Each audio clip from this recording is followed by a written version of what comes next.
ይከፋል። ቲክቶክ ላይ የቲክቶክ ማህበረሰብ ነው የሚገኘው። ቴሌቪዥን ግን ይከፋል። የኢትዮጵያ 40 ሚሊዮን 50 ሚሊዮን ህዝብ ነው የሚያየው። በዓለም ላይ ደግሞ ያለው ኦርቶዶክሳዊ ሁሉ ያየዋል። ስለዚህ አትችሉኝም። ስለማትችሉኝ አንተ ቁጭ ብለህ ግን ስማ። እኔ የምነግርህ ነገር ቁጭ ብለህ ስማ። ቪዲዮዎች አላሳይም፣ ፎቶዎች አላሳይም። ያንተን ኢንቦክስ ከሰጠኸኝ ላንተ ለራስህ ልክልሃለሁ።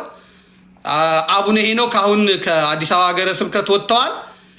ክሰሱኝ ምናምን ያልከው ክስ ሳይሆን በክህነት ጉዳይ ላይ በዚህ ሁኔታ መቅደስ መግባት ስለሌለብህ አሁን ለመጡት አዲስ ለተሾሙት ሊቀ ጳጳስ እንዲደርሳቸው እናደርጋለን ማለት ነው። ስለዚህ በዚህ ማምለጥ አይቻልም። ክሰሱት፣ ሪፖርት አድርጉበት በዚህ በማለት አይቻልም። ስለዚህ አንተ 14000 ሰው ቁጭ ብሎ ሲያላቅስ ከርሞ ምን ብሎ እኔን መስማት እንዴት ያቅታል? ስለዚህ ይሄ ነው የምናደርገው። 100,000 ሰው ሞልቷል።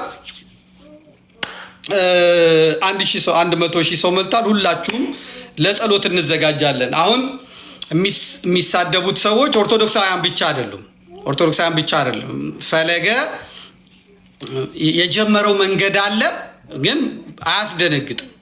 ይሄ እንድታውቁ፣ ይሄ አያስደነግጥም። እና እዚህ የሚሳደቡት ሰዎች ኦርቶዶክሳውያን ብቻ እንዳልሆኑ እንድታውቁ እነግራችኋለሁ። ከዚያ በተረፈ ግን ስድብ እኔን እንደምታዩት የተወለወለ መስታወት ነው እንጂ የሚያስመስለኝ ዝቅ አያደርገኝ። እዛው ስር ደግሞ ዘመድኩን የተዋረደ ነው ብላችሁ ጻፉ። ፈለገ ተጽዕኖ ፈጣሪ ነው። ዘመድኩን ውሻ ነው።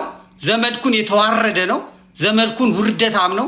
ዘመድኩን እነ እንዳልክ ሌሎችም የሚባሉት አሉ። እንግዲህ የዚህ የቲክቶክ ሐዋርያቶች አሉ። እናንተ እኔ ዛሬ የምናገረው ነገር ለእናንተ ይሄ እንደዚህ ነው ብላችሁ ለመምቻ ይጠቅመናል ብላችሁ ከሆነ እሱ እናንተን አይጠቅማችሁም። በእኛ ቤት ያለውን ከትዕግስት ብዛት የመጣውን ነገር ስለምንነጋገር የምትጠቀሙት ነገር ስለሌለ ሰይፋችሁን አዘጋጁ፣ መቀሳችሁን አዘጋጁ፣ ከዛ የምትቆርጡትን ነገር አዘጋጁ። ለእንጀራ ይሆናችኋል። ቲክቶካችሁ ላይ ምናችሁ ላይ ስለምትለጥፉት ይሆናችኋል።